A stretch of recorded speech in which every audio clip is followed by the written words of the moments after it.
The first question is, please describe one or two qualities that you would bring to this position.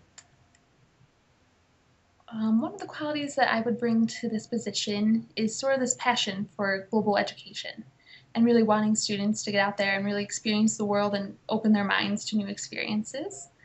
And another quality that I would bring is multitasking. It's really important to be able to, especially in this type of environment, be able to do more than one thing at once and be able to prioritize which should be done first. So I'm fairly good at that. Great, thank you. What are your strongest leadership skills?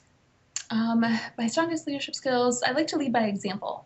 That's very important for me. I believe that when people see you doing something, they're more likely to want to do it themselves. Another strong leadership quality that I have is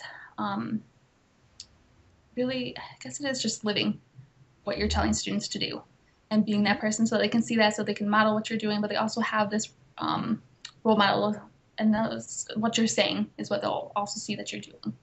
They'll believe that more if they see you're doing what you're saying as well. Right. Okay, thank you. What approaches might your supervisor use while working with you that would bring out the best in you? The approach that would be best for me would probably be to really not to micromanage, but also to guide, to really lead. Tell me what they want me to have to do, let me do that, and then also maybe go over like this is what I would change, this is what I wouldn't change. Also, just having that one-on-one contact, being able to talk, open communication is very important, so that I know if I have any questions, I can go to you with that, and not have like a fear of them being like, well, you should know this. Why don't you already do this for yourself? Mm-hmm. What was the most useful criticism that you've ever received? The most useful criticism is that I ever received, it's pretty common for me, is that I'm very quiet.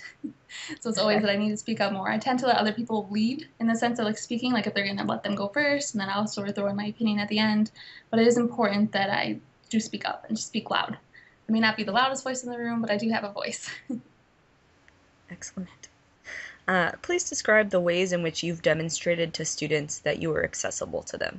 I always give out like my Skype name so that they always know I'm available to, by contact on Skype. Email anytime. I always tell them, I sort of reach out to them and let them know that I am available and that they can stop in the office. It's open door policy. Come by anytime that you're free.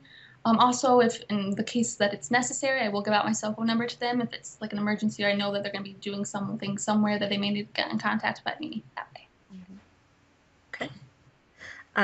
How do you handle the stress that comes when you need to juggle multiple tasks and still meet the deadlines? Really, for me, it's sort of laying out a plan, sort of a checklist, or if you will, of what to do and what needs to be done. So that way I can outline ahead of time before I'm too deep into something and forgetting things. So I have that outline of what needs to be done and when it needs to be done so that I'm making sure that I am meeting those deadlines and handling the stress. Right. What are your long-term professional goals? My long-term professional goal is to eventually I would like to become like a director of a study abroad or international student programs office. Sometimes they are combined.